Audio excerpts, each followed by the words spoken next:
Announcement करायचं. आता आपण चालू करतोय प्रेझेंटेशन. ठीक है, अभी कोई बात नहीं करेगा.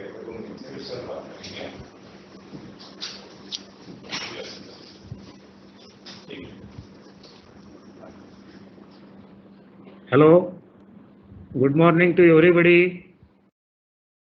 आपलं सर्वांचं आज स्वागत आहे. आज आपण बंदिस्त नलिका वितरण प्रणालीच्या सेशन 4 3 सेशन आपले 3 दिवसात झाले. आज चौथा सेशन आहे. या 3 सेशन मध्ये आपण डिझाईन, स्पेसिफिकेशन, त्याच्यानंतर इतर बाबीबाबत सविस्तर चर्चा आणि त्याबाबत आपल्यापर्यंत आदान प्रदान झालेलं आहे. त्या आधारावर ज्या ठिकाणी वितरण प्रणालीचं काम मोठ्या प्रमाणात आपण विभागाने हाती घेतलं ते टेंबू, ताकारी आणि म्हैसाळ हे 3 लिफ्ट इरिगेशन प्रोजेक्ट, यावर साधारण 1.5 लाख हेक्टर क्षेत्रावर आपण वेगवेगळ्या ठिकाणी पीडीएन बंदिस्त वितरण प्रणालीचं काम हाती घेतलं. त्याबाबतचा आपला अनुभव, त्याबाबतचे केस स्टडी, मग त्याबाबत डिझाईन, अलाइनमेंट, त्याच्यानंतर प्रत्यक्ष काम करताना आपल्याला जी काही अनुभव आले, प्रत्यक्ष काम केल्यानंतर जे आपण अनेक वितरण टेस्टिंग केलं, पाणी सोडलं, त्यामध्ये टेस्टिंग केलं, या संदर्भाने आज मी आपल्यासोबत चर्चा करणार आहे. माझे सर्व सहकारी कार्यकारी अभियंता यांनी या कामामध्ये अतिशय मेहनत घेऊन गेली 2 वर्ष मेहनत घेऊन खूप चांगल्या पद्धतीने त्याची अंमलबजावणी करण्यासाठी त्यांनी परिश्रम घेतलेले आहे. त्याच्या सहकार्याने आणि वरिष्ठांच्या सहकार्याने आपण या प्रकल्पावर एक चांगल्या पद्धतीचं काम करू शकलो, करत आहोत. आता त्यामध्ये 3 प्रकल्प आहेत, टेंबू, ताकारी आणि म्हैसाळ. तर प्रामुख्याने टेंबूवर जास्त प्रमाणात असल्यामुळे टेंबूची एक केस स्टडी आपल्यासमोर मी सादर करत आहे. बाकीचे ॲप्लिकेशन इतर प्रकल्पांसाठी ते सारखेच आहे, या मंडळाअंतर्गत असल्यामुळे. एक साधारण 3ही प्रकल्पाचं मिळून आपलं ICA टोटल 1,89,000 आहे. टेंबूचं त्यामध्ये 80,000 हेक्टरचं कॉन्ट्रीब्युशन आहे. त्यामध्ये पीडीएन वर आपण 1,17,000 हे ICA आहे आणि इरिगेशन पोटेन्शियल साधारण 1,50,000 हेक्टर आहे. आतापर्यंत आपण 77,700 हेक्टरवरती कामं पूर्ण करून त्याच्यावरची सिंचन निर्मिती घोषित केलेली आहे आणि यासाठी साधारण 1300 किलोमीटर ही इतकी लांबी पीडीएनची आहे. यामध्ये 500 mm पेक्षा जास्त डायमीटरच यामध्ये लिस्टिंग केलेलं आहे. त्यापेक्षा कमी फीडर्स किंवा इतर सबमायनर्स वगैरे आणखी 1001 किलोमीटर आहे. आपल्यासमोर जे दाखवलेलं स्लाइडमध्ये आहे त्यामध्ये 1300 किलोमीटर ही मुख्यतः 500 mm पेक्षा जास्त व्यासाच्या पाईपची लांबी आहे. यामध्ये आपण आतापर्यंत 1300 किलोमीटर पैकी 1055 किलोमीटरची लांबी पूर्ण केलेली आहे. आणि या प्रकल्पावरचं रोटेशन आता 3ही प्रकल्पावरचं रोटेशन चालू आहे आणि आज अखेर आपण जवळपास 475 किलोमीटर लांबीमध्ये आपण याचं टेस्टिंग ज्या विक्रिया पूर्ण झालेल्या आहेत सर्व अर्थाने, त्याच्यामध्ये त्याचे हेड रेग्युलेटर्स, इंटेक स्ट्रक्चर, त्याच्यानंतर सर्व जॉईंट्स, वॉल सगळं बसून जे पूर्ण झालेलं आहे, अशा 475 किलोमीटर लांबीमध्ये आपण ह्याचं टेस्टिंग पण पूर्ण केलेलं आहे.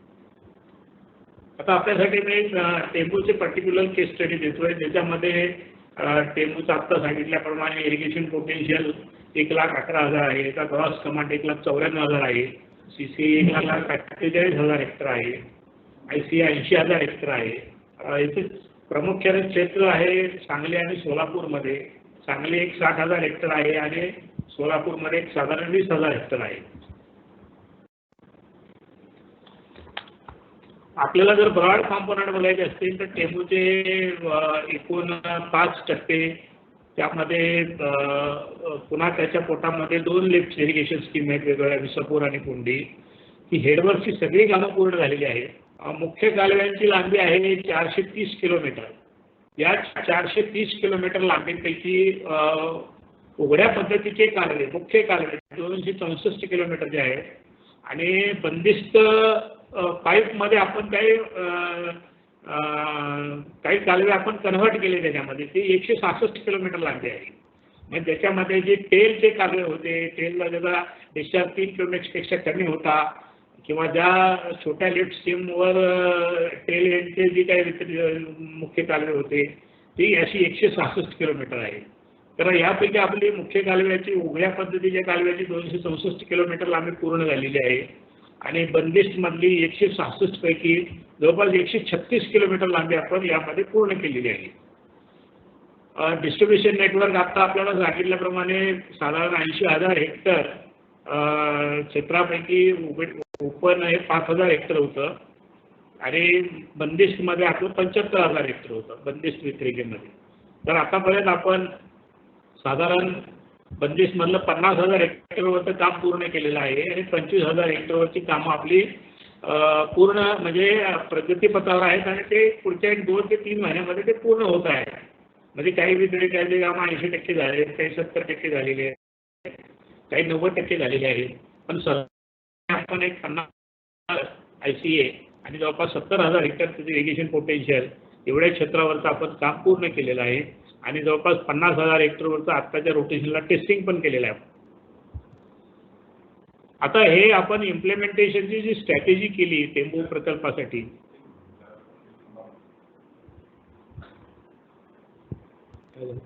त्यांच्याकडे नेटवर्कला प्रॉब्लेम आहे, जरासा थांबा 1 मिनिट. ओके.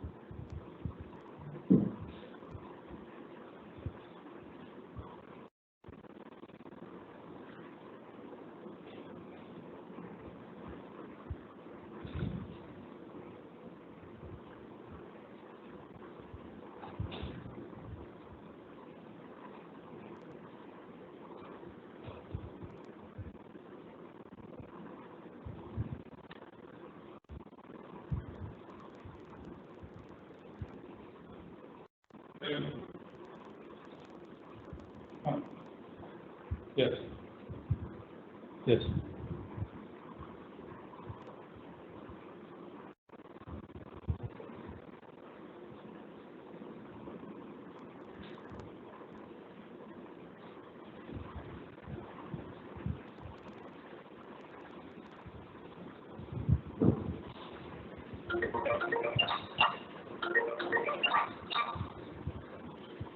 हॅलो,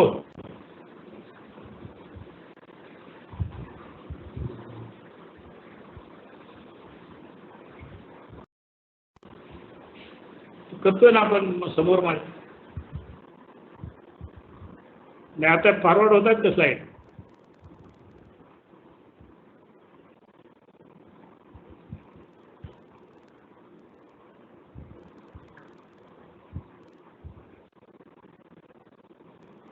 इथं तर आपण करतोय कॉम्प्युटरवर फॉरवर्ड. हां बोलिए.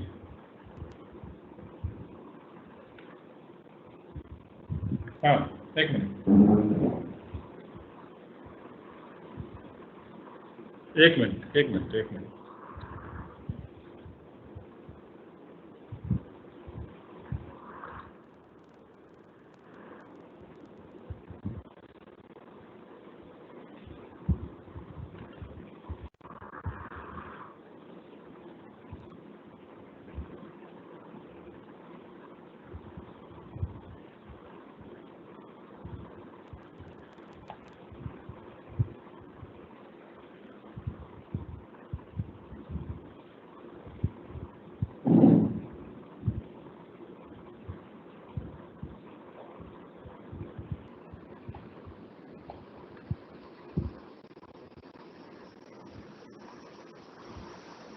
हेलो. नहीं कुछ नहीं कर रहा. वही आप बोल रहे हैं ना, प्रेजेंटेशन पुअर नेटवर्क की वजह से गया था, अभी फिर ऑन किया है.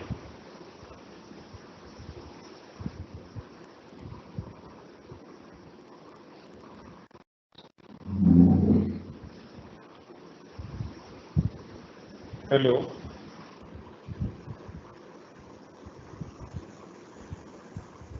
नहीं, मैंने कुछ नहीं किया, वैसा ही स्क्रीन पे है अभी।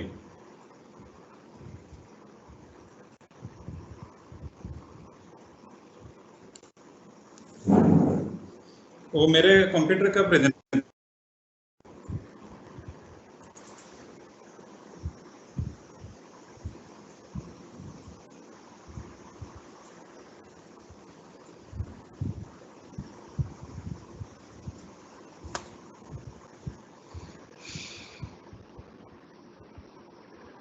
हाँ, ऑन किया।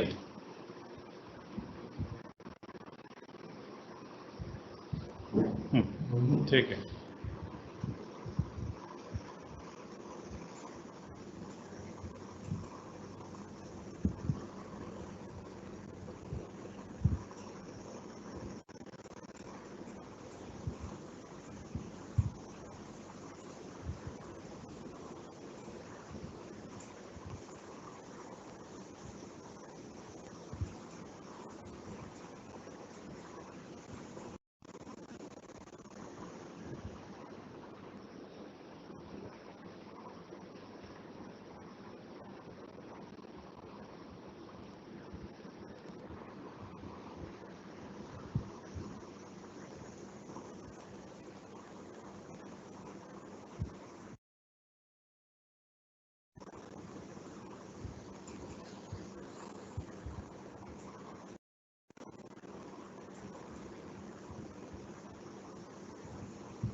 हाँ, बोलिए।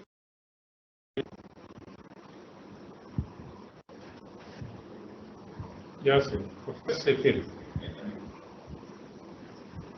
Yes yes, okay okay, yes, चालू करें की चालू स्लाइड पुढे जातात का? जातो। हे साइड पेज डाऊनचं बटन वापरा तुम्ही.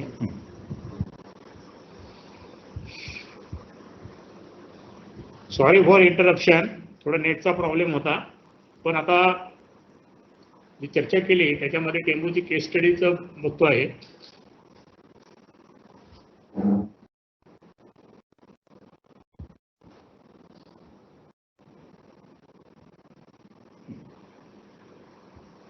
स्लाइड येत आहेत का विचारा. कमल स्लाइड आहे, नेक्स्ट स्लाइड आहे ना. ठीक आहे.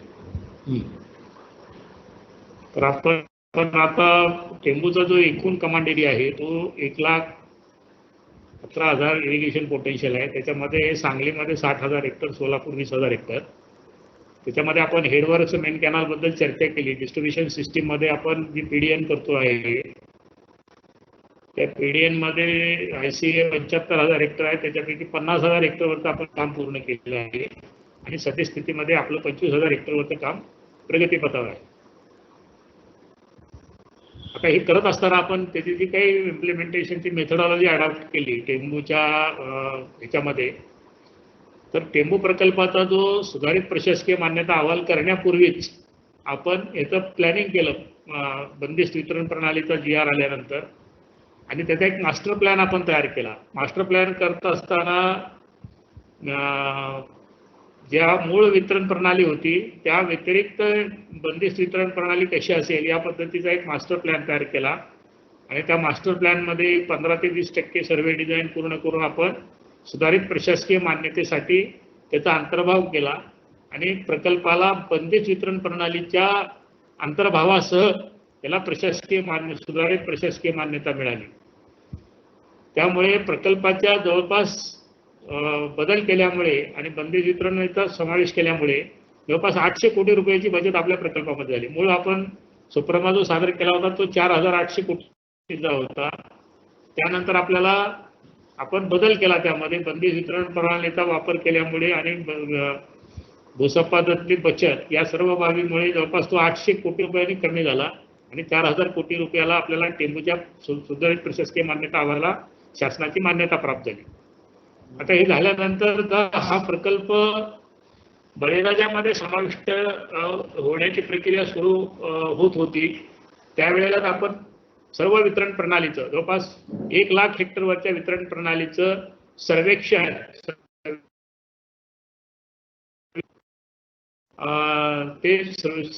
करून त्याचे सर्व अलाइनमेंट फायनलाइज केल्या आणि त्याच्यामध्ये आपल्याला जे काही गाईडलाईन्स होते डिझाईनचे त्याप्रमाणे सर्व डिझाईन्स, त्याची इस्टिमेट, त्याचे सर्व निविदा प्रक्रिया अशा पद्धतीने करून आपण ते एक्झिक्युशन चालू केलं. त्याच्यामध्ये येत नाही ते खाली स्लाइड. हेलो हेलो, हाँ आ रहा है आवाज. स्लाइड नेक्स्ट चेंज हो गया है.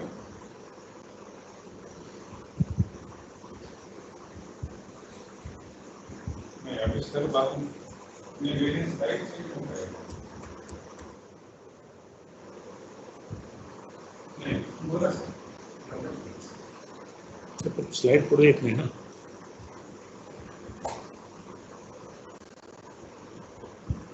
हाँ कम नहीं, आपका हमारा माउस नहीं चल रहा है, आपके माउस को हटे चल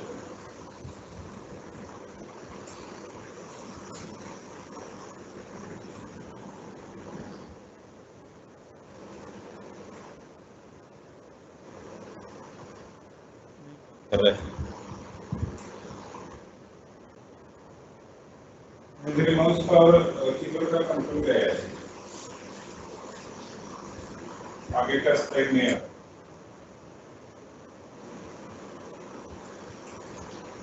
इस पर बात नहीं कर रहे, स्लाइड आगे का स्लाइड आना चाहिए.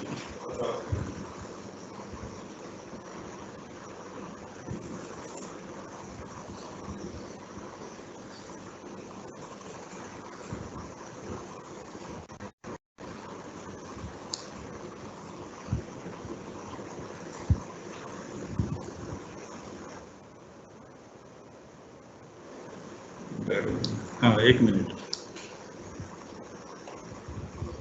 हाँ आ रहा है अभी. चलो. डिझाईन करताना आपण वॉटर रिक्वायरमेंट कॅल्क्युलेशन काढताना त्याच्या आपल्या गाईडलाईन्सप्रमाणे जी काही इफिशियन्सी दिलेली आहे किंवा त्या पद्धतीने डिझाईनच्या संदर्भात यापूर्वी चर्चा झालेली आहे, याच्यावर मी जास्त हे करत नाही. त्याच्यामध्ये आपण चाक आणि आउटलेट जे प्लॅनिंग केलं, चाक प्लॅनिंग आपण त्या ठिकाणी जे टेंबूला आपल्याला विकेंद्रित साठे त्याच्यामध्ये पाणी सोडून त्याच्यावर मायक्रो इरिगेशन करायची मेथडॉलॉजी सुधारित प्रशासकीय मान्यता अहवालामध्येच मंजूर असल्यामुळे आपण एक 100 हेक्टरचा एक चाक आणि त्यापेक्षा कमी 50 हेक्टर ते 60 हेक्टर 70 हेक्टर अशा पद्धतीचे चाक तयार करून त्या चाकमधली वॉटर रिक्वायरमेंट 1 महिन्याची काढून त्या पाण्याचा पाणीसाठा किती लागेल तिथं त्यासाठी त्याचं डिझाईन त्या पद्धतीने आपण केलेलं आहे. आणि कुठल्याही शेतकऱ्याला किमान 1000 फूट 500 मीटरपेक्षा जास्त त्या सोर्सपासून त्याची लांबी असली नाही पाहिजे, अशा पद्धतीने आपण त्याचं प्लॅनिंग केलं. प्रत्येक रिच टू रिच प्लॅनिंग केलं आणि त्याच्यानंतर डायरेक्ट स्टोरेजमध्ये फीड करण्यासाठी आपण त्याच्यामध्ये फीडर पाईपचा पण समावेश केलेला आहे. त्याच्यानंतर आपल्याला या डिझाईनच्या संदर्भामध्ये जी चर्चा झाली मागं, तर त्या हे हॅझन विल्यम्स फॉर्म्युला आपण त्यामध्ये वापरतो. मुख्यतः मला त्या PDNच्या डिझाईनच्या बद्दल आपल्याला एक असं सांगायचं आहे, आपलं हे ॲक्च्युली काय फार मोठं नेटवर्क नाही आहे. एक सिंगल लाईन असते आपली वितरिकेची आणि सिंगल लाईन म्हणल्या तर लिनियर डिझाईन आहे ॲक्च्युली. याच्यामध्ये मल्टी नेटवर्किंग नसल्यामुळे एक 500 हेक्टरची वितरिका असेल तर एकच लाईन असते, त्याच्यावर 10-8 आउटलेट असतात. 1000 हेक्टरची वितरिका असेल तर त्याला एखादं दुसरी 2 किंवा 3 सब मायनर्स असतात, मायनर्स असतात. त्याच्यामुळे एक मेन जी लाईन असते आपली वितरिकेची त्याचं डिझाईन याच्यामध्ये महत्त्वाचं आहे आणि लिनियर प्रोग्रामिंग पद्धतीने याचं डिझाईन आपल्याला सिंपल पद्धतीने ते करता येतं. डिझाईन म्हणजे डिझाईन हा फार मोठा ॲस्पेक्ट याच्यामध्ये ह्या फॉर्म्युल्यानुसार आपण जर व्यवस्थित वर्कआउट केलं आपल्याला डिझाईन करण्यासाठी पण फारशी अडचणी येत नाही. त्याच्यामध्ये आपल्याला जे काही सूत्र दिलेलं आहे व्हेलॉसिटीचं हे याबाबत चर्चा झालेली आहे. आपल्याकडे दुसरा जो मुद्दा असतो डिझाईन केल्यानंतर सिलेक्शन ऑफ पाईप मटेरियल. आपण हे या पाईपच्या संदर्भातही आपल्याकडे कुठल्या पद्धतीचे पाईप, त्याचं cost of pipe, life cycle, त्याच्यानंतर इज ऑफ हँडलिंग, जॉईंटिंग, त्याच्यानंतर तिथली जिओलॉजिकल कंडिशन, त्याच्यानंतर त्या भागामध्ये सुलभतेने जर मार्केटमध्ये कुठल्या पद्धतीचे पाईप उपलब्ध होतात, त्याच्यानंतर आपल्याकडे काय पूर्वानुभव असेल तर त्या पद्धतीवर अशा वेगवेगळ्या ॲडव्हान्टेजेस, डिसॲडव्हान्टेजेस आणि हे सर्व फॅक्टरवर आपण पाईप मटेरियल कुठलं वापरायचं ते सिलेक्ट केलेलं आहे प्रकल्पासाठी. त्याच्यामध्ये या भागामध्ये प्रिस्टेस्ड कॉन्क्रीट पाईपचा वापर यापूर्वी मोठ्या प्रमाणात काही याच्यासाठी केला गेला होता. त्याचा अनुभव चांगला होता, ते एक आपण वापर केला. त्याच्यानंतर HDPE पाईप, त्याच्यानंतर PCCP पाईप आणि BWC पाईप असे 4 प्रकारचे पाईप प्रामुख्याने आपण ह्या योजनेसाठी वापरलेले आहेत. आता कुठला पाईप कुठं वापरायचा ते त्याच्यासाठी जे गाईडलाईन्स आहेत आपल्यासाठी आपल्या हँडबुकमध्ये ते गाईडलाईन्स येत आहेत आणि CWCच्या गाईडलाईन्समध्ये ते पण दिलेले आहेत. तर आपल्या ह्या सर्व प्रकल्प त्याचं सिलेक्शन ऑफ पाईप आणि ते त्यामुळे बदलतं त्याचं.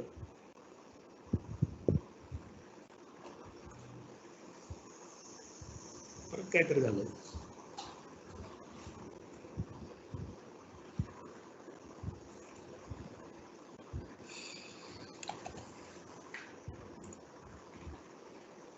सर एक अनाउन्समेंट करा, थोडा नेटवर्क प्रॉब्लेम यायला लागला, 1-2 मिनिटात ठीक होईल.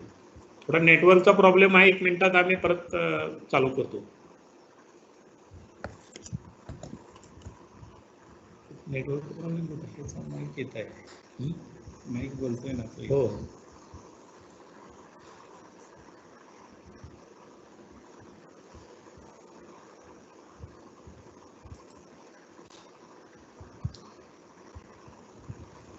सिलेक्शन ऑफ पाईप मटेरियलचं आपल्याला पूर्वीच्या सेशनमध्ये चर्चा झालेलीच आहे. त्याच्यानंतर कुठल्या कुठल्या पद्धतीचे फॅक्टर त्याच्यावर अफेक्ट करतात हे आपण आपल्या पूर्वीच्या सेशनमध्ये चर्चा झालेली आहे. आपण जे टेंबू, ताकारे, म्हैसाळ या प्रकल्पासाठी जे पाईप वापरलेले आहेत 450 mm पर्यंत HDPE पाईप. परत आवाज गेला त्याचा. हाँ रुके है सर कमल अभी.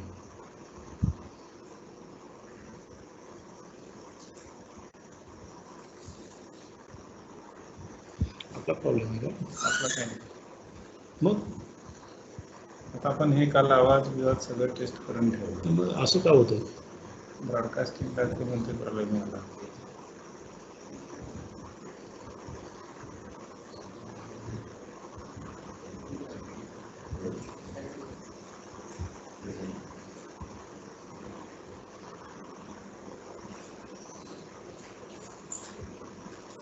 कॉम्प्युटरला 3 कनेक्शन इंटरनेटचे केले वेगवेगळे.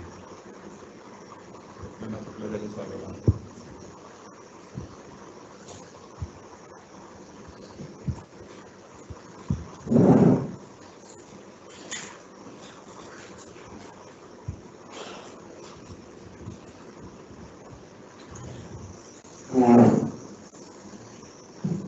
तुमच्याकडे कसं दिसतं जरा बघा बरं.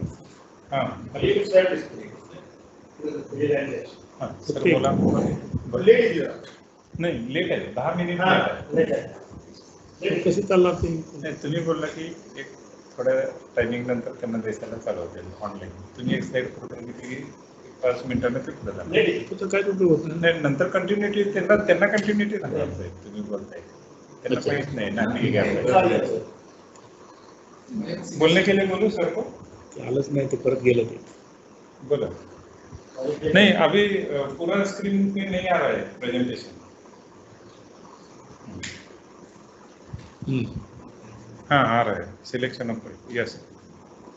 तर त्याच्यामध्ये आपण नेटची जरा प्रॉब्लेम आहे मित्रांनो, जरा थोडंसं मी सांगलीमधून बोलतो आहे आणि कदाचित जिथून आपलं कनेक्ट झालेलं आहे तिथं नेटचा प्रॉब्लेम आहे किंवा आमच्याकडे नेटचा प्रॉब्लेम आहे, तर थोडंसं मध्ये मध्ये इंटरप्शन होतं आहे, पण let us bear with us for the time being. आपण जे सिलेक्शन ऑफ पाईप मटेरियल केलेलं आहे 450 mm पर्यंत HDPE पाईप, जिथं ब्लॅक सॉईल आहे, जिथं सॉफ्ट स्टार्ट आहे आणि जिथं हार्ड रॉक आहे तिथं आपण DI पाईप वापरलेले 450 mm पर्यंत, आणि काही ठिकाणी जिथं हार्ड रॉक आहे तिथं पण PSC पाईप वापरलेले आहे. 500 mm ते 800 mm साठी आपण PSC, BWC आणि PCC पाईप वापरलेले आहेत आणि 900 mm च्या पुढे आपण PSC पाईप वापरलेले आहे.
हां बोल.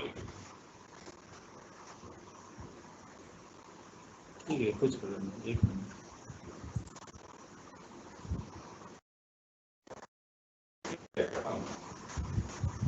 अभी मुझे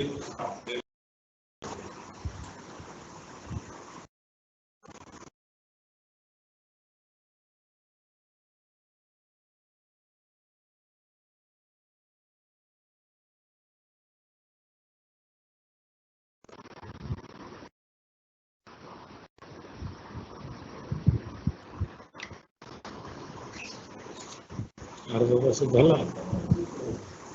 बोलिए.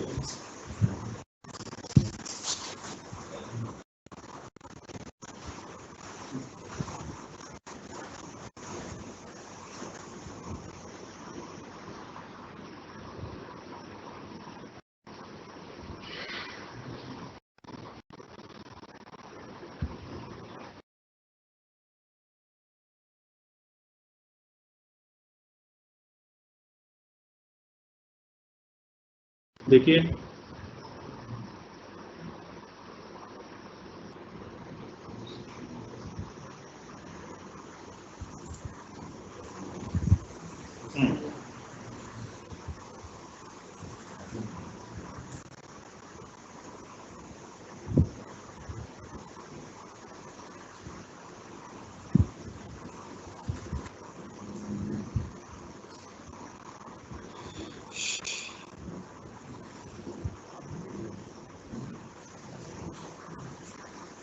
नहीं, कुछ नहीं. बीच में क्या होता है, स्क्रीन पे नेटवर्क ओवर नेटवर्क करके ही मैसेज आता है बस.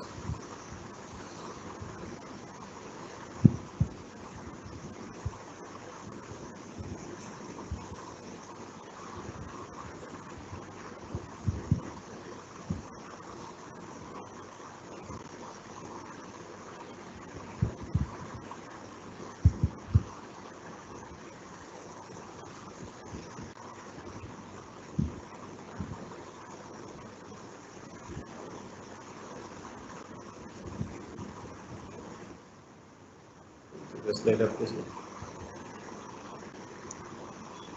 Absolutely.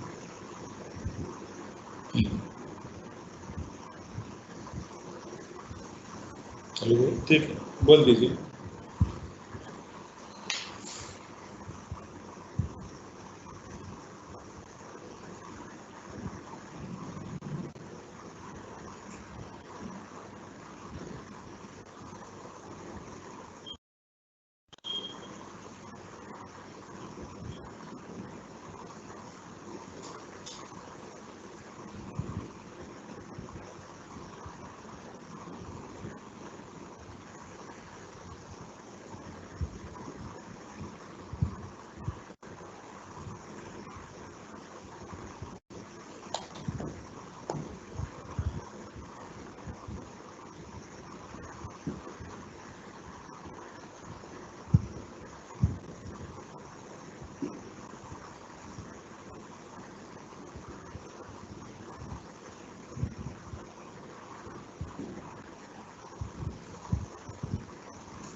हां चालू ओके चालू करेल की आपण आता आपण प्रत्यक्षात एक्झिक्युशन करताना टेंडर झाल्यानंतर एक्झिक्युशन प्रत्यक्षात करताना पुन्हा एकदा आपण त्याची सविस्तर अलाइनमेंट करतो, डिझाईन तपासतो.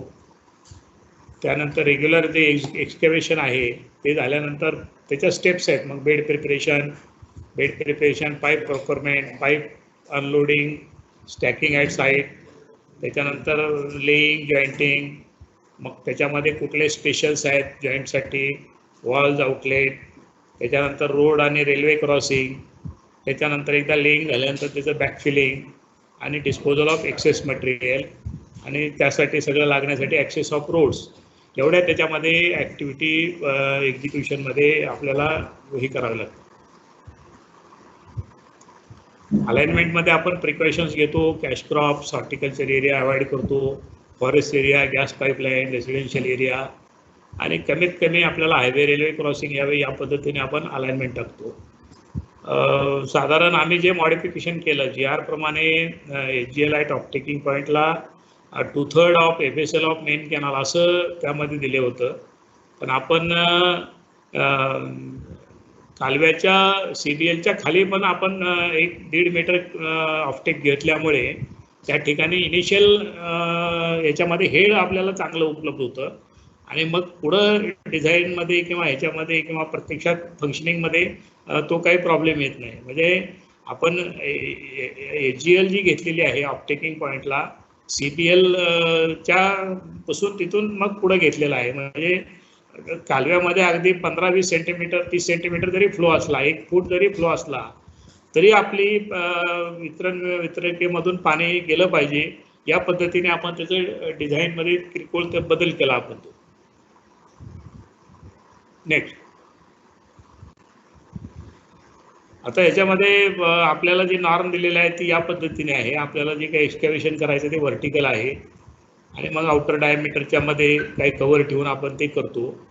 पण प्रत्यक्षात आपल्याला जिथे डीप कट आहे त्या ठिकाणी थोडंसं जिथे जिथे डीप कट आहे तिथं आपल्याला असे प्रॉब्लेम येतात की ज्या ठिकाणी आपल्याला एक्सकॅव्हेशनला अगदी ह्याच्यापासनं इथंपर्यंत व्हर्टिकल करता येत नाही. त्यामुळे इथं काही बाजूला एक बर्न द्यावं लागतो, परत इथं मशीन ठेवून हे परत खालचं काम करावं लागतं. नेक्स्ट,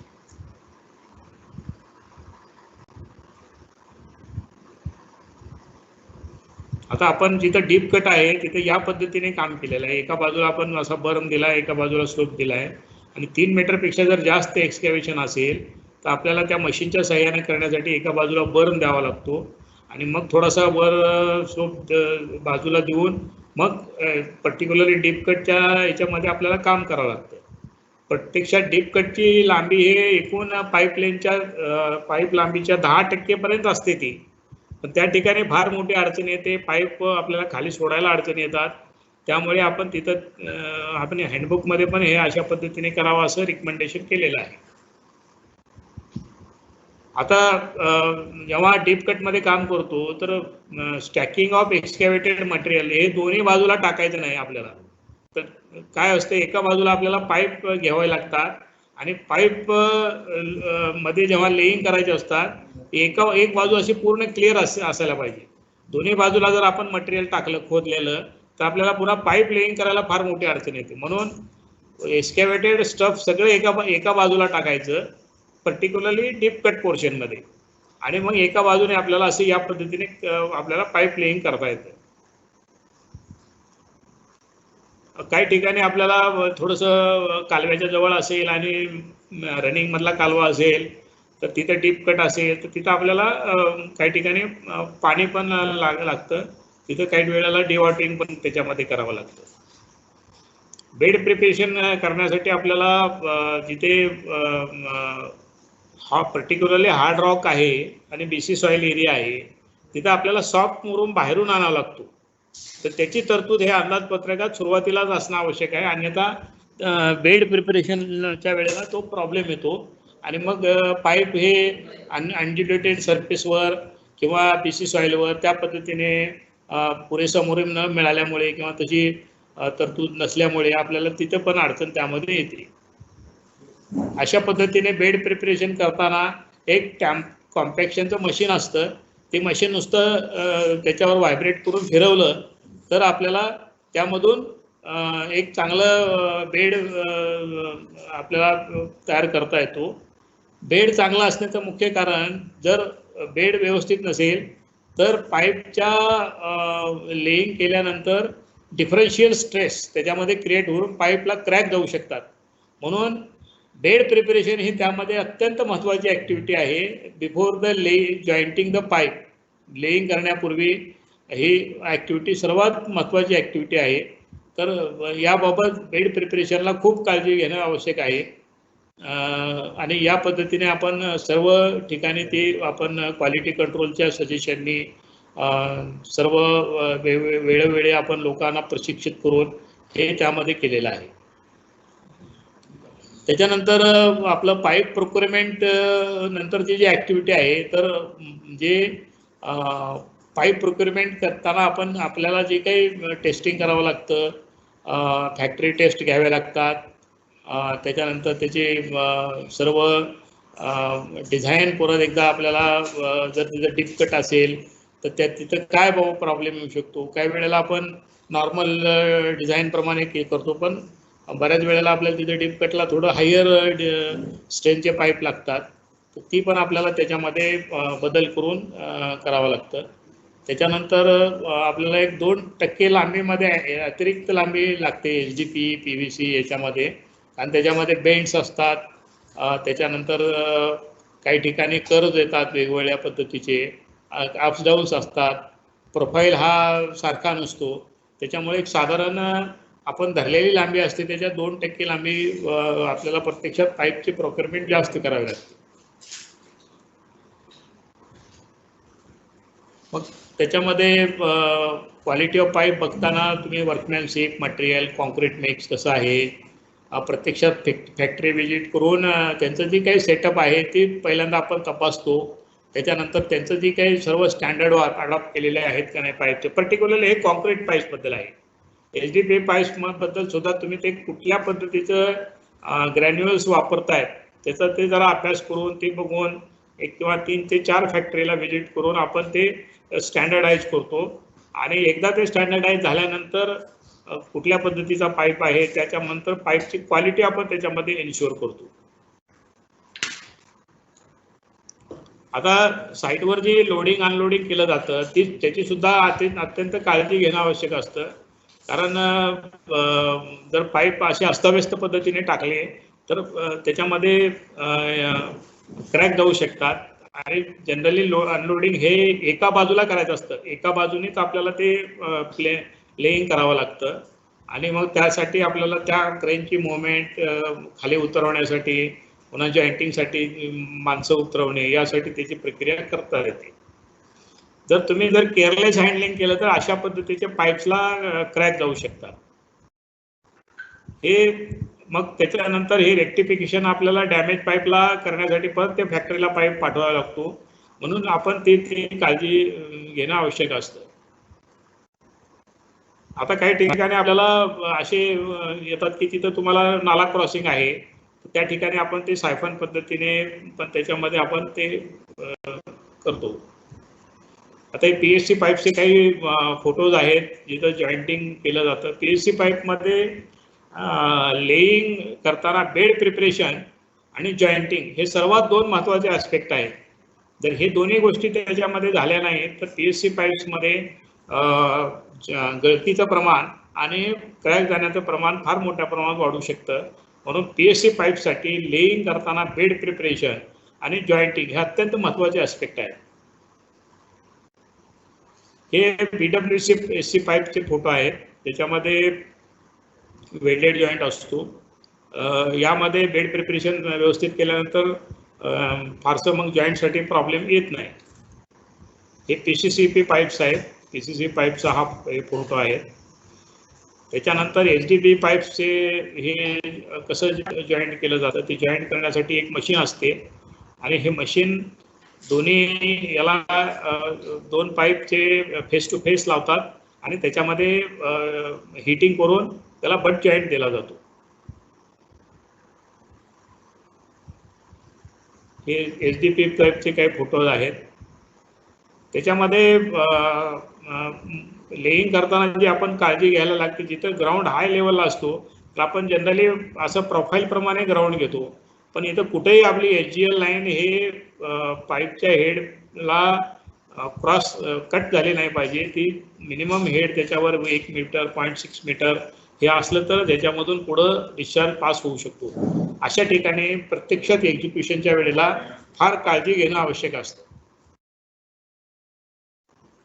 त्याच्यानंतर जे तुम्हाला स्पेशल्स येतात, पर्टिक्युलरली SDP पाईप किंवा PC पाईप्सला तुम्हाला जी काही बेंड्स येतात, त्याच्यानंतर काही ठिकाणी तुम्हाला टी जॉईंट द्यावे लागतात, काही ठिकाणी आउटलेट द्यावे लागतात, त्या ठिकाणी आपल्याला स्पेशलचा वापर होतो. त्याच्यामध्ये PSC, BWC, PCC पाईपला MS specials वापरतो आणि SDP त्याचे स्टँडर्ड हे स्पेशल्स असतात.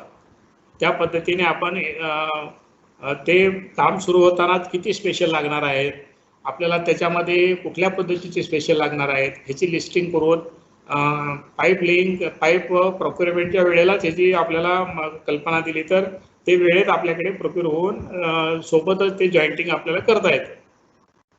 या पद्धतीचे स्पेशल्स असतात. मग आता हा MS स्पेशल्स आहे, हा जॉईंट्स आहे. या पद्धतीने आपल्याला PCC पाईप किंवा PSC पाईपला या पद्धतीने आपल्याला तिथं जॉईंट्स करावे लागतात. हे फॅक्टरी मेड स्पेशल्स आहेत. पर्टिक्युलरली कोया कंपनीनं आपल्याकडे कोयाचे काम चालू आहे, तर या पद्धतीचं मशीन फिनिशिंग, अगदी मशीन फिनिशिंगचे हे जॉईंट्स आहेत. त्यामुळे आपल्याला अशा पद्धतीची क्वालिटी इन्शुअर करणं, आता हा MS मध्ये तयार केलेला स्पेशल आहे आणि हा factory finish machine finish material आहे.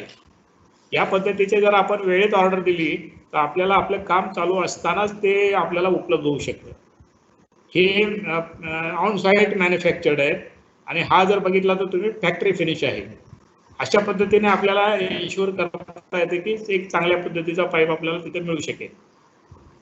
या पद्धतीचे MS स्पेशल्स आहेत. जिथं प्रोफाईल बदलतो, नाला क्रॉसिंग आहे, त्या ठिकाणी अशा पद्धतीने आपल्याला हे करावं लागतं. त्याच्यानंतर थ्रस्ट ब्लॉक सुद्धा जिथे जिथे आपल्याला थ्रस्ट ब्लॉकची तरतूद आहे, जिथं जिथं व्हर्टिकल हॉरिझॉन्टल कर्व्ज येतात तिथे अँकर ब्लॉक्स आपण स्टीप स्लोप्सला आपण अँकर ब्लॉक प्रोव्हाइड करतो आणि त्याचं कास्टिंग पण चांगल्या पद्धतीने, क्युरिंग पण चांगल्या पद्धतीने झालेलं आहे. नाहीतर या ठिकाणाहून पाईप उखडून जॉईंटमधून मोठे लिकेज होऊ शकतात आणि पुन्हा दुरुस्तीला अडचणी येतात. त्याच्यानंतर रोड्स आणि रेल्वे क्रॉसिंग हा त्याच्यात फार महत्त्वाचा ॲस्पेक्ट आहे. हॉरिझॉन्टल पाईप पुशिंग मेथडने आपण रोड क्रॉसिंग सगळीकडे केलं आणि त्याच्यामुळं आपल्याला तिथं वेगळी परमिशन घ्यावी लागत नाही. आपण तिथून आपल्या पद्धतीने पाईप पुशिंग मेथडने सगळे रोड क्रॉसिंग त्याच्यामध्ये केलेले आहेत. जिथं अपग्रेडेशन ऑफ रोड आहेत, पर्टिक्युलरली आता सगळीकडे नॅशनल हायवे आणि स्टेट हायवेची कामं चालू आहेत, त्या ठिकाणी आपल्याला त्या ऑथॉरिटीशी संपर्क करून तिथे एक बॉक्स आपल्याला डक्ट तयार केला जातो आणि परत त्या डक्टमधनं आपल्याला तो पाईप टाकावा लागतो. तर त्याची काळजी त्या हायवेचं काम कॉन्क्रिटिंगचं पूर्ण होण्या अगोदरच जर केलं तर आपल्याला ते वेळेत तिथं डक्ट तयार करता येतो आणि त्यामधनं पाईप क्रॉसिंग करता येते. हे एका ठिकाणचं रेल्वे क्रॉसिंग आहे. हे वर आपल्याला रेल्वेचं दिसतंय आणि या पद्धतीने आपण खालून पुशिंग करून हा क्रॉसिंग आपण पूर्ण केलेला आहे. आणि रोड क्रॉसिंगसाठी आपण हॉरिझॉन्टल बोरिंग मशीनचा वापर करून हे आपण करत आहोत. या पद्धतीने ते हॉरिझॉन्टल बोरिंग मशीन पुशिंग मेथडने आपण तिथं पाईप लेईंग करतो त्याच्यामध्ये. त्याच्यानंतर आपल्याला वेगवेगळ्या ठिकाणी जे वॉल्स आणि आउटलेट बसवावे लागतात, particularly air walls, air relief wall shaft आहेत, वेगवेगळे सेपरेट आयटम्स आहेत हे. आणि एक विशिष्ट अंतरावर किंवा जिथं स्लोप चेंज होतो, जिथं एअर ट्रॅप होण्याची शक्यता असते, त्या ठिकाणी आपण एअर रिलीफ वॉल बसवतो. वेगवेगळ्या ठिकाणी वेगवेगळ्या डायमीटरचे आपण डिझाईन करून दिलेले आहेत. पर्टिक्युलरली ह्या स्पेसिफिकेशन्स आहेत, या स्पेसिफिकेशनने आपण ते तयार करतो. त्याच्यानंतर स्लूस वॉल, त्याच्यामध्ये हे यांचा वापर स्क्वेअर वॉल किंवा आउटलेटसाठी आपण हे वापरतो. आणि याचे पण स्पेसिफिकेशन डिटेल आहे. याच्यानुसार 2/3 ऑफ पाईप डायाप्रमाणे आपण हे स्लूस वाल बसवतो. त्याच्यानंतर काही ठिकाणी आपण बटरफ्लाय वॉल पण बसवलेले आहेत. या पद्धतीच्या बटरफ्लाय वॉल पण बसवतो आपण. त्याच्यानंतर स्कोर आणि ड्रेनेजसाठी आपण नाला क्रॉसिंग असेल किंवा कुठं आपल्याला एका ठिकाणी कुठं ड्रेन करायचं असेल तर तिथं आपल्याला फ्लशिंग करण्यासाठी पण आपण ह्या वॉल बसवतो, सिल्ट काढण्यासाठी वगैरे असं. म्हणजे व्हॅली पोर्शनला किंवा जर व्हॅली नसेल तर प्रत्येक 2 किलोमीटर अंतरावर आपण हे स्कॉर वॉल देतो. त्यामुळे काय होतं की बाबा कुठल्या सेक्शनमध्ये पाईप चोकअप झालेला असेल तर या स्कॉर वॉलवरनं त्याला फ्लश करून त्याच्यातनं त्याला क्लीन करता येते. मग त्याच्यामध्ये जी इरेक्शन करावं लागतं, कारण या स्लूस वायर जेव्हा 700 mm 800 mm डायमीटरच्या मोठ्या साईजच्या असतात तर याला प्रत्येक ऑप्टिक पॉईंटला आपल्याला तिथं कंट्रोल करण्यासाठी एक सेपरेट वॉल आपल्याला तिथं द्यावे लागते. म्हणजे ऑप्टिकच्या व्यतिरिक्त आपण एक वॉल त्याच्यामध्ये इरेक्शनच्या वेळेला देतो आपण. त्याच्यानंतर आपण हायड्रॉलिक टेस्टिंग नंतर करतो एकदा जॉईंटिंग झाल्यानंतर. आणि particularly certain quantum of water घेतलं तर ते एक सेक्शन आपण टेस्ट करत जातो त्याच्यामध्ये. आता आमच्याकडे रोटेशन रेग्युलर असल्यामुळे हायड्रॉलिक टेस्टिंग आपण रोटेशन चालू असताना बऱ्याच ठिकाणी केलेलं आहे. म्हणजे त्याचं हायड्रॉलिक टेस्टिंग करायचं आणि पुन्हा त्याचे कमिशनिंगची टेस्ट घ्यायची. म्हणजे प्रत्येक आउटलेटचा डिस्चार्ज मोजायचा, प्रत्येक आउटलेटला काय प्रॉब्लेम आहे का तो बघायचा. अशा पद्धतीने आपण करतो. बॅकफिलिंगसाठी काही 2 मुद्दे आहेत की तुम्हाला बॅकफिलिंग करताना बऱ्याच वेळेला काय होतं की आपण एस्टिमेट करताना बॅकफिलिंग हे अवेलेबल मटेरियलचं करतो, पण जिथं रॉक एक्सकॅव्हेशन आहे तर रॉक एक्सकॅव्हेशनचं परत रॉकनी बॅकफिलिंग करणं चुकीचं आहे. तर त्या ठिकाणी सॉफ्ट मुरुमची तरतूद करून मग त्या ठिकाणी आपल्याला बॅकफिलिंग करणं आवश्यक असतं. अन्यथा रॉकचं बॅकफिलिंग केलं तर पाईपला क्रॅक येऊ शकतो. अशा ठिकाणी जर रॉक असेल तर तुम्हाला हे या ठिकाणचं बॅकफिलिंग ह्या रॉकनी न करता या ठिकाणी सॉफ्ट मुरुमने तुम्हाला बॅकफिलिंग करावं लागतं. रिफिलिंग इमिजिएटली करायला पाहिजे, अन्यथा अशा पद्धतीने तो पाईप डिसमेंटल होऊ शकतो.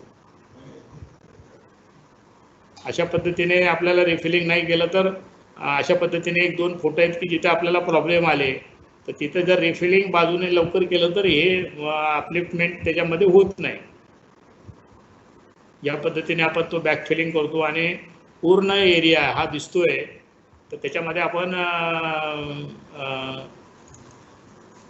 एकदम जसं ग्राउंड होतं त्या पद्धतीचं ग्राउंड करून देतो त्यांना. पूर्वीचं जशी जमीन होती तशी करून देतो. आता ह्याच्यामध्ये काय होतं की आपण जेव्हा बॅकफिलिंग करतो तेव्हा काही एक्सेस मटेरियल राहतं. 30% मटेरियल आपल्याला इतर ठिकाणी डिस्पोज करावं लागतं. कारण जेव्हा हे कॉम्पॅक्टेड मटेरियल काढतो, पाईप त्याच्यामध्ये टाकतो तर आपल्याला साधारण ग्राउंड लेवलला भरल्यानंतरही काही मटेरियल शिल्लक राहतं 30%. तर त्या 30% मटेरियलला आपल्याला डिस्पोज बाहेर करावं लागतं.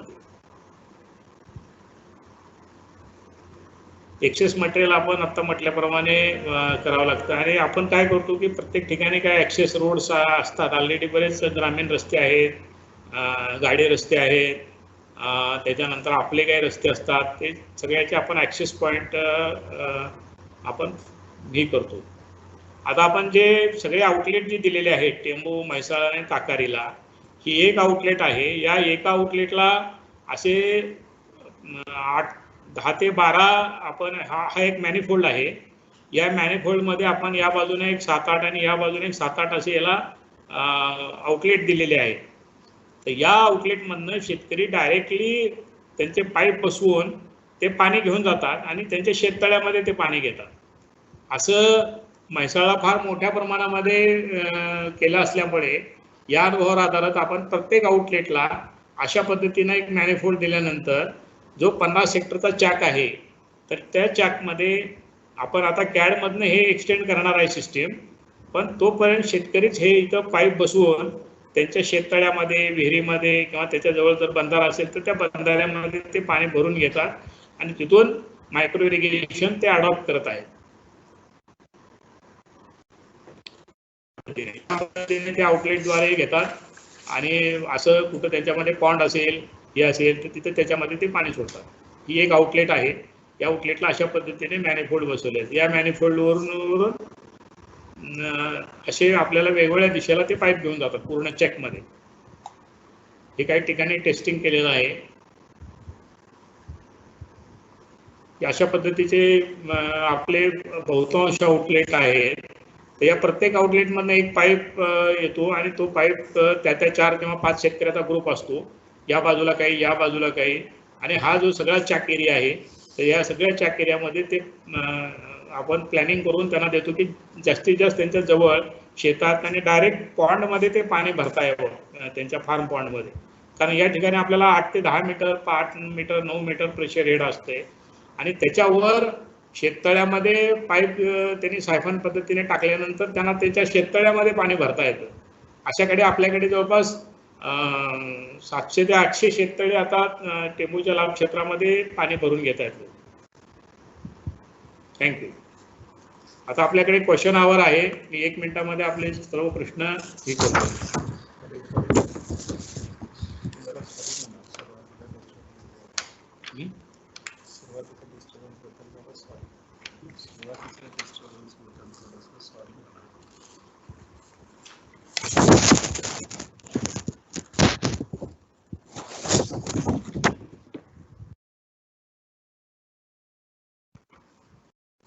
आपण प्रेझेंटेशन करताना जी काही मध्ये इंटरप्शन आलं त्याबद्दल मी त्याबद्दल दिलगिरी व्यक्त करतो. आणि आता आपण आपले काही क्वेश्चन्स असतील तर आपण त्याच्याबद्दल चर्चा करूया.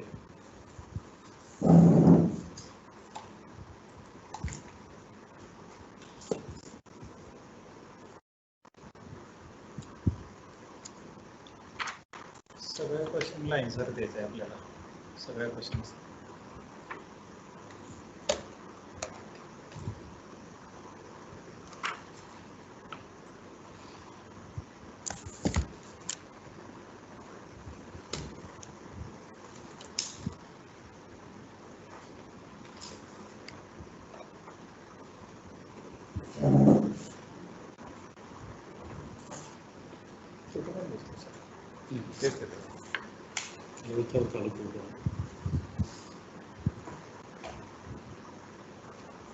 कमा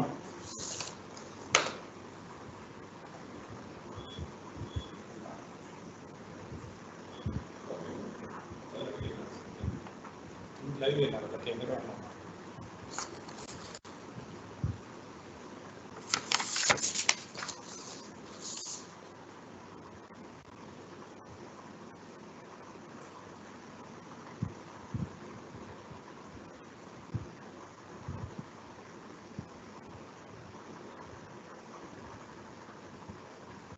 क्वेश्चन वाचा असेल तर आन्सर चालू आहे. पहिला क्वेश्चन वाचा आणि आन्सर तुम्ही होऊन चालू करा. 4 क्वेश्चन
क्वेश्चन्स काट करणारे क्वेश्चन्स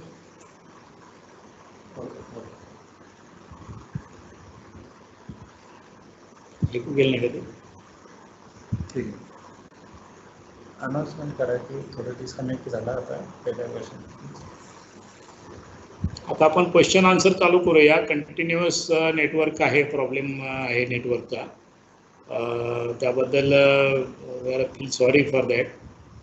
पहिला प्रश्न विचारला आहे मिसाळ साहेबांनी, major difference in chak size in original planning and in PDN.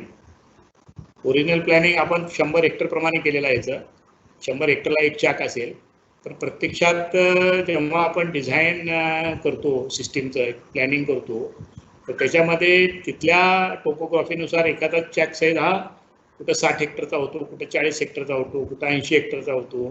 काही ठिकाणी जर पाण्याचा साठा जर जास्त उपलब्ध असेल तर 120 हेक्टरचा पण होतो. असे बदल आपण प्रत्यक्षात अंमलबजावणी करता केलेले आहेत.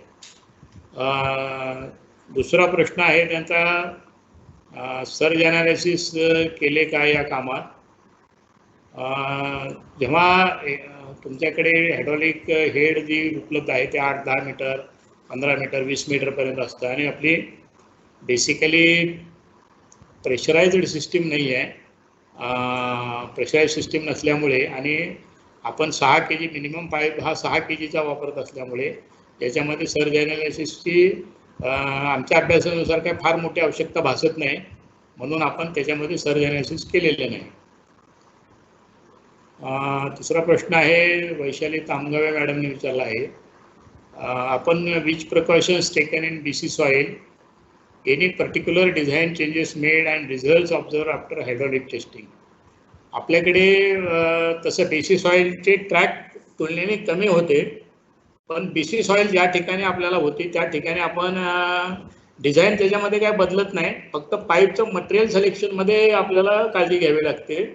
आणि BC सॉइलमध्ये पर्टिक्युलरली BWC पाईप किंवा HDPE पाईप ह्या 2 पाईप आपण प्रिफर करतो त्याच्यामध्ये, आणि तशा पद्धतीने आपण ते करून त्याच्यामध्ये काम केलं, काम पूर्ण केलं आणि तिथे हायड्रॉलिक टेस्टिंग पण केलेलं आहे. आपल्याला कुठं काय अडचण त्याच्यामध्ये दिसत नाही. चौथा प्रश्न आहे, across the globe they use bell spigot joints sealed with rubber rings, why we need welding in PCCP PSC pipes.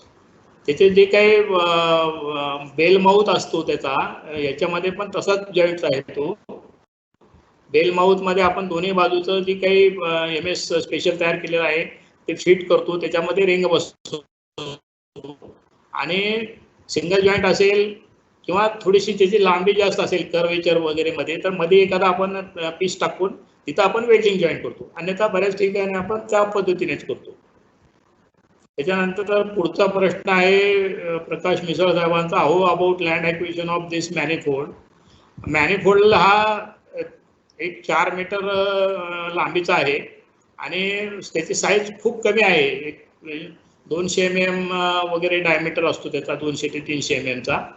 त्याच्यामुळे तो एक 3 मीटर बाय 2 मीटरचा एक आपण त्याचे बॉक्स एक ही तयार करतो तिथं, आणि त्याच्यावर ते प्लेस करतो आपण मॅनिफोल्ड. त्याच्यासाठी काय फार मोठं लँड ॲक्विजिशनची किंवा कुठली शेतकरी पण ऑब्जेक्शन घेत नाही. आपण एक कुठल्या तरी बांधाच्या कडेला एक आउटलेट जिथं देतो तिथं ते आपण ते मॅनिफोल्ड करतो, त्याच्यामुळे त्याला लँड ॲक्विजिशन वेगळं स्वतंत्र लागत नाही. Hydraulic testing is done. आपली जी काही नेहमीची मेथड आहे हायड्रॉलिक टेस्टिंग करण्याची, जी काही ठरलेली स्पेसिफिकेशन आहे त्या पद्धतीने आपण ते हायड्रॉलिक टेस्टिंग करतो.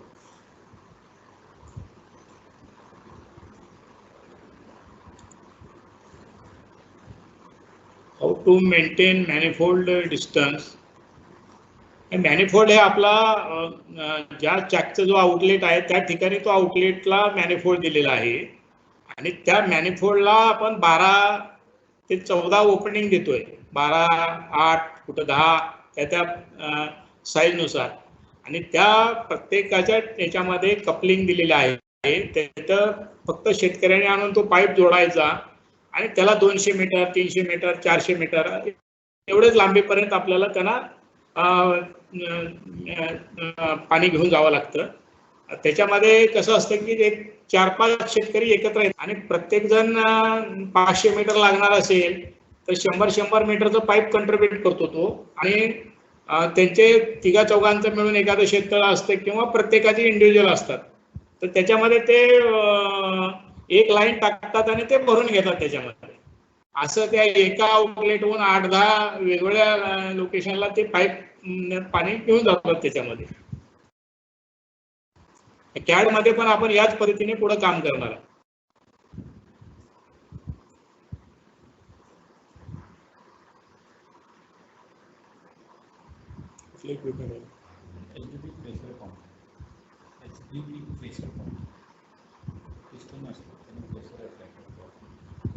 Which equipment is used on site for hydraulic testing? आमचे एक्झिक्युटिव्ह इंजिनियर याबाबत सांगतील.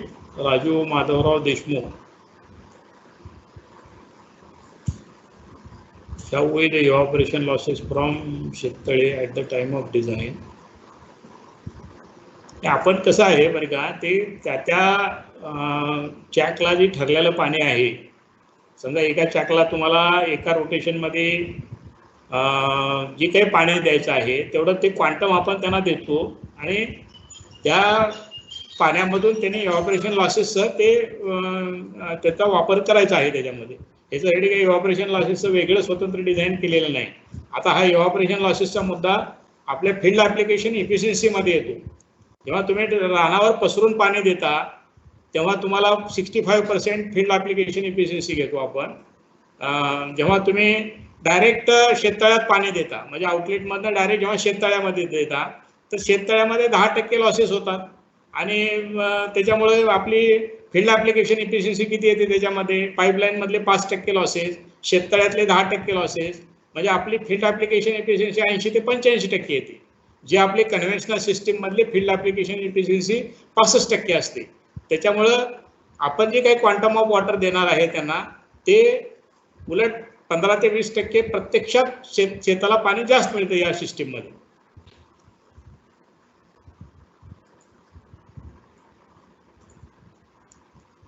मनोहर साहेबांचा एक प्रश्न आहे, why different type of pipes were adopted instead of 2 or 3 particularly for large diameter. त्याच्यामध्ये आपण साहेब याच्यामध्ये आपण असं केलेलं आहे की कॉस्ट ॲस्पेक्ट हा आपण त्याच्यामध्ये खूप पर्टिक्युलरली पाहिला.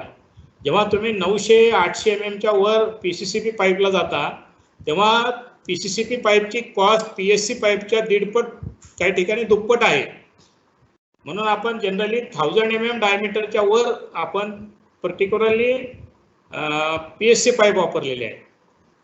500 ते 1000 ची रेंज आहे त्याच्यामध्ये काही ठिकाणी PSC वापरले आणि कुठे BC सॉइल असेल तिथं BWC पाईप वापरले आणि काही ठिकाणी आपण PCCP पाईप वापरले.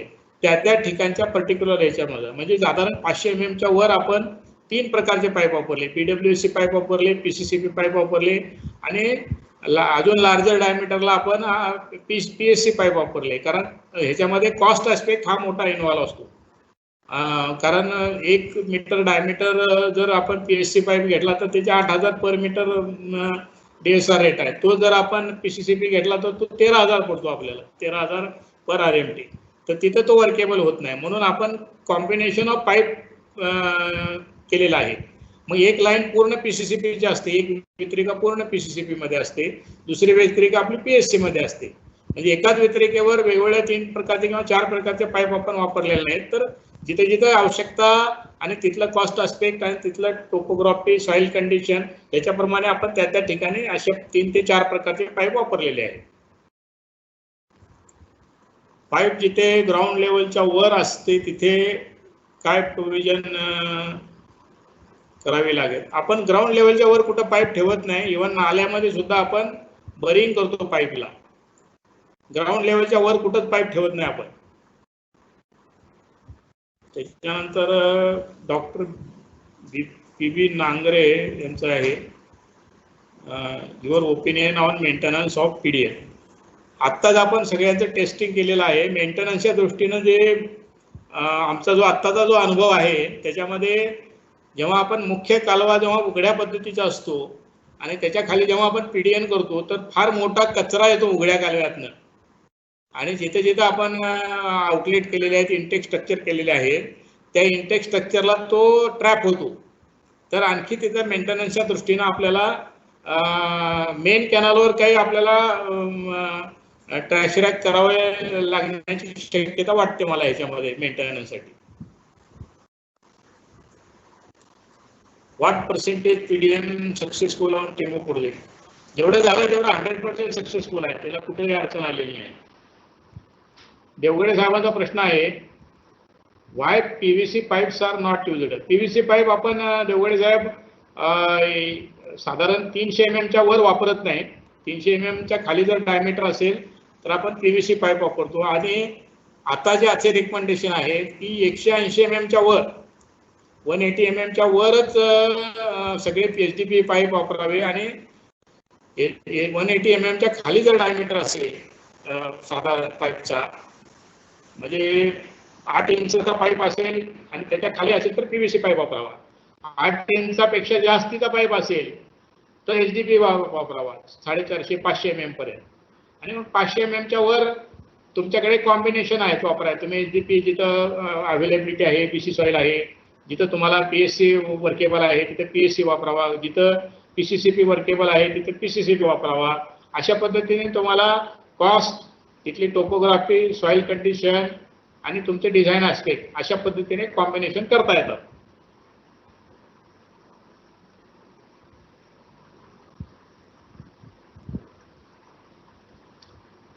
आता याच्यामध्ये प्रश्न विचारला की backfilling of pipeline is done before hydraulic testing, leakage कसं बघायचं? तर आपण काय करतो, बॅकफिलिंग पूर्ण पाईप बरी करत नाही त्याच्यामध्ये. पहिल्यांदा काय करतो, त्या पाईपचा टॉप उघडा राहील अशा पद्धतीने ते बॅकफिलिंग करतो. कारण एक बॅकफिलिंग केल्याशिवाय तो पाईप फिक्स होत नाही.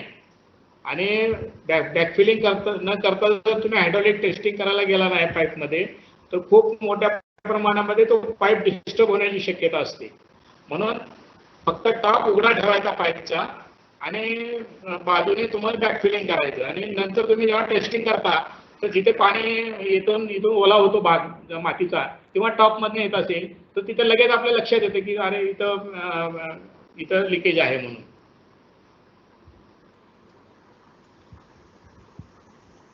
पी एस शंभरकर यांनी विचारलेत की what precaution should be taken while laying of PC pipe in hot rock deep cutting?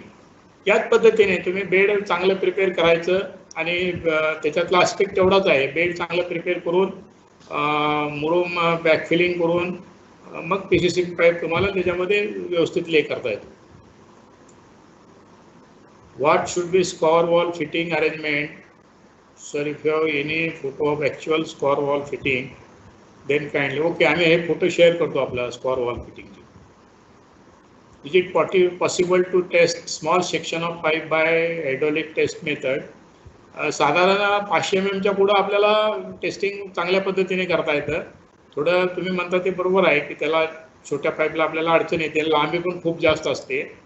पण पर्टिक्युलरली जेव्हा आपण कमिशन करतो त्या वितरिकेचं त्यावेळेला त्याचं टेस्टिंग पण त्या पद्धतीने आपल्याला जज करता येते की काय पद्धतीचं आहे.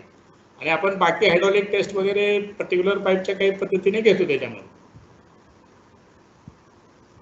Maximum linear distance considered for alignment of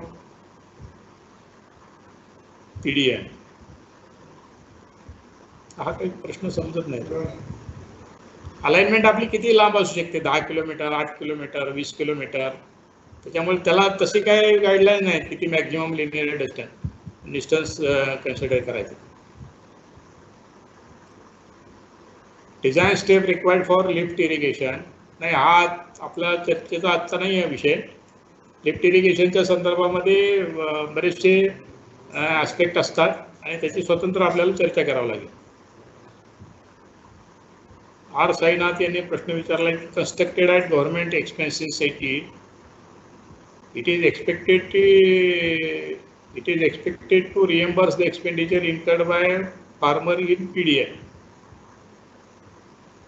नाही, असं काही त्याच्यामध्ये आपली पॉलिसी काही नाही किंवा तसे काही GR गाईडलाईन नाही त्याच्यामध्ये.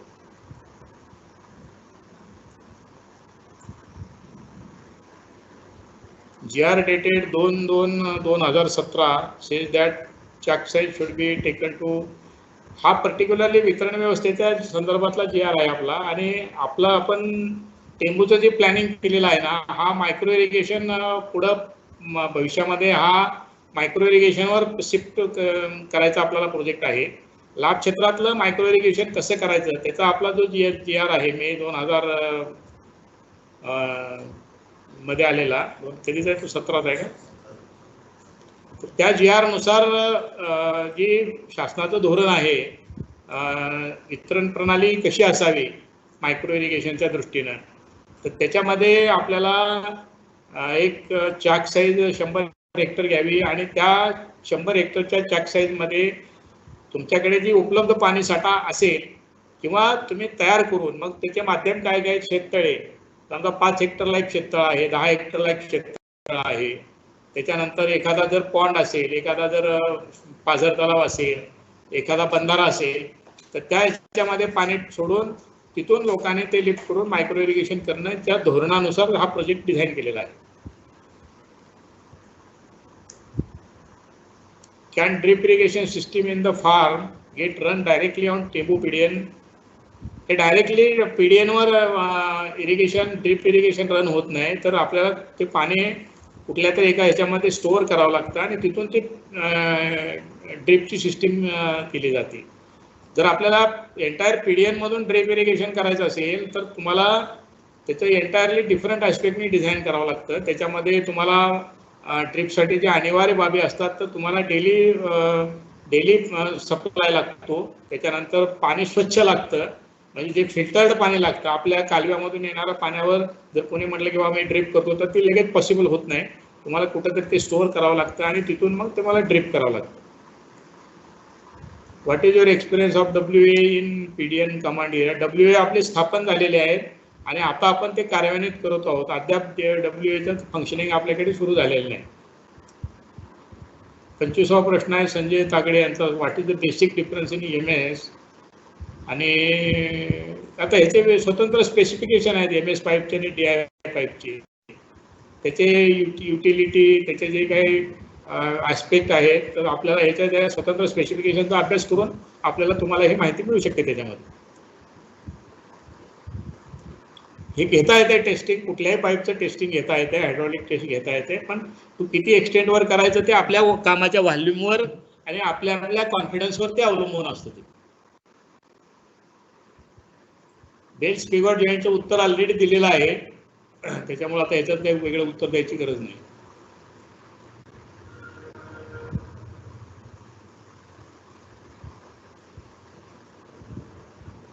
बरोबर आहे, ज्यांना 5-2 फेब्रुवारीच्या GR नुसार चॅक साईज करायची आहे, त्याचा अनुभव शेअर करून त्याचे प्रॉब्लेम हे करून आणि त्या दृष्टीने त्याच्यामध्ये काय काय करायचं आहे ते आपल्याला त्याच्यामधून आपल्या अनुभवावर आधारित काही बदल करता येऊ शकतात.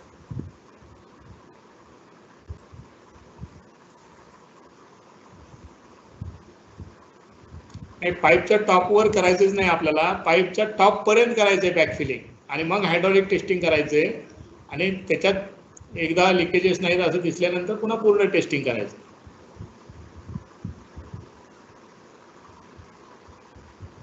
नाही, तुमच्या एक्सकेव्हेशनमध्ये तुम्हाला रॉक लागतो ना, त्यावेळेला लक्षात येतो तुम्हाला बॅकफिलिंग साठी तुम्हाला सॉफ्ट मुरुम लागतो आणि रॉकनी बॅकफिलिंग करता येत नाही. म्हणून जिथं रॉक आहे आणि जिथं तुम्ही ऑलरेडी असेस केलेला आहे बॅकफिलिंगमध्ये, तर तिथं तुम्हाला ते करता येत होतं.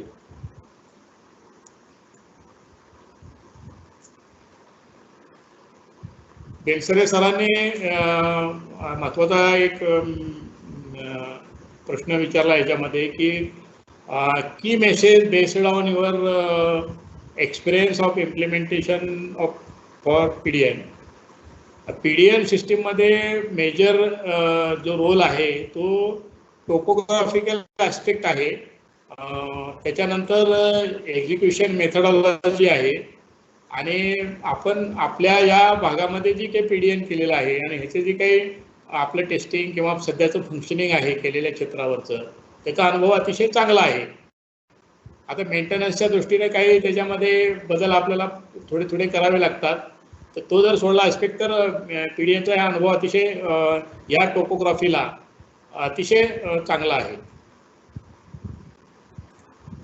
पूर्णिमा देसाई मॅडमचा आहे life cycle analysis been done for the system.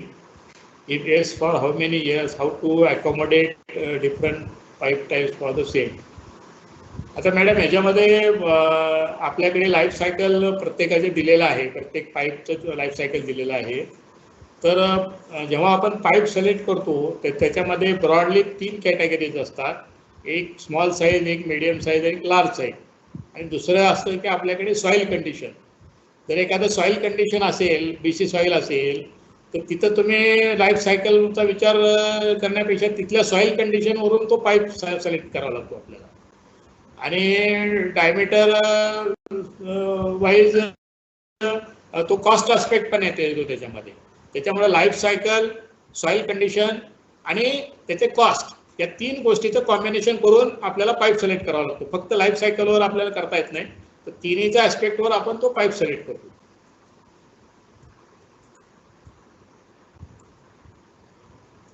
त्याच्यासाठी स्वतंत्र तुम्हाला तरतूद करावं लागते एस्टिमेटमध्ये. जर रॉक असेल आणि बॅकफिलिंग तुम्हाला सॉफ्ट मुरूमने करायचं असेल तर एस्टिमेट करताना तुम्ही बॅकफिलिंगसाठी सॉफ्ट मुरूम आणायची तरतूद ठेवायला पाहिजे. ॲटलिस्ट तो पाईपच्या कडा आणि वरचा 30 सेंटीमीटर एवढं तरी सॉफ्ट मुरूमने भरलं पाहिजे. आणि त्याच्यावर मग तुम्ही रॉक फिलिंग केलं तरी चालतं त्याच्यामध्ये. पुढचा प्रश्न आहे, what is your experience of WA PDN command. WAचं आपण इस्टॅब्लिश केलेले आहे, त्याचं फुलफ्लेज फंक्शन चालू झालेलं नाही, पण इंटरॅक्शन आणि प्रत्येक रोटेशनला त्यांचं कामकाज तिथं सुरू झालेलं आहे. एक 6 महिन्यामध्ये हे सगळं WA आपले फंक्शनिंग होते त्याच्यामध्ये. गोगरे सरांचा प्रश्न आहे, वॉटर स्टोरेज कमी झाल्यामुळे हेड कमी होतो, मग त्यामुळे काही प्रॉब्लेम येतात का?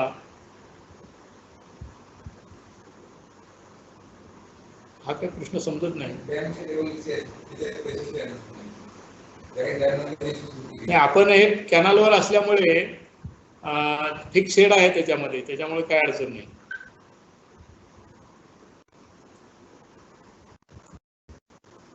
वरचा प्रश्न घ्या. Whether it is necessary to have chamber after canal or we can directly start our PDN minor from HR. नाही, आपल्याला कसं आहे, HR रेग्युलर जे HRच्या व्यतिरिक्त हा एक आपला HR असतो. कन्व्हेन्शनल HR पेक्षा आपण आता तिथे स्ट्रेच रॅक बसवून तिथं आपण गेटची व्यवस्था ठेवत नाही. ते पहिल्यांदा आपण खाली इंटेक चेंबरला घेतो पाणी आणि मग तिथं वॉल बसून आपण पुढे रेग्युलेट करतो. तिथं चेंबरची आवश्यकता आहे आणि चेंबर इंटेक चेंबरच्या हेडवरनं आपल्याला पुढं हायड्रॉलिक ग्रेडियंट लाईन पण चांगली मिळते आणि तिथून आपल्याला रेग्युलेट करता येते चांगल्या पद्धतीने.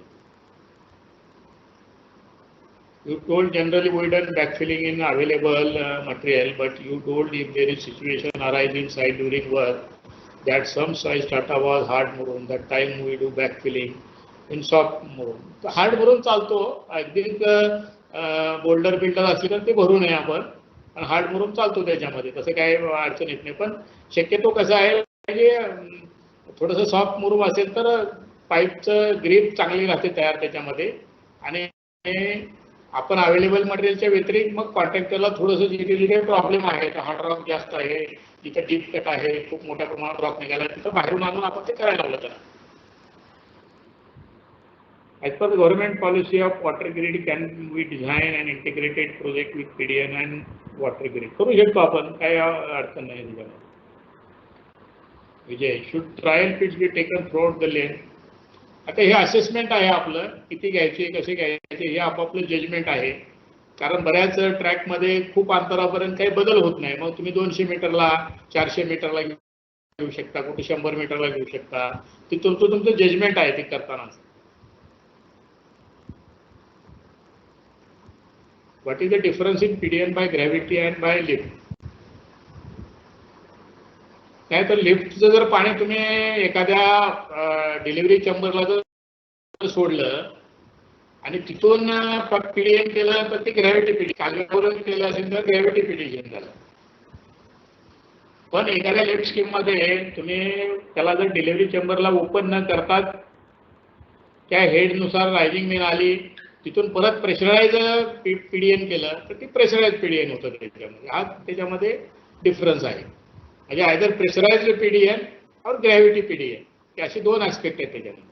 कालव्यावर आपल्याला ग्रॅव्हिटी पीडीएन आहे. लिफ्ट स्कीमचं पाणी जर डिलिव्हरी चेंबरला टाकलं आणि मग तिथून केलं तर ते पण ग्रॅव्हिटी पीडीएन आहे. पण लिफ्टचं पाणी कुठेही ते ओपन न करता जर तुम्ही डायरेक्ट बंदिस्त पाईपद्वारे पूर्ण लांबीमध्ये आणलं तर ते प्रेशराइज पीडीएन झालं. नेक्स्ट जवळपास 40 प्रश्न याच्यामध्ये होते. बहुतांश प्रश्नाचे आपण यामध्ये निराकरण केलेलं आहे. यामध्ये जरी वेळेअभावी किंवा याच्यामध्ये अजून कोणाच्या काही शंका असतील तर आपण डायरेक्ट आमच्या सर्कलच्या किंवा माझ्या पर्सनल मेलवर याबाबत विचारणा करून आपल्या काही प्रश्नाचं निराकरण त्याच्यामध्ये किंवा शंकाचं निराकरण करता येऊ शकेल. याबाबत मला आजच्या या वेबिनारला संयोजक मंत्रालयातून श्री बेलसरे सर, ई गव्हर्नन्सचे नार्वेकर साहेब यांनी संधी दिली, त्याबद्दल मी त्यांचा आभारी आहे आणि आपल्या सर्वांचं धन्यवाद.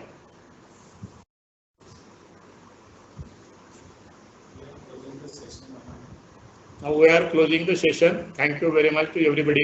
All the best.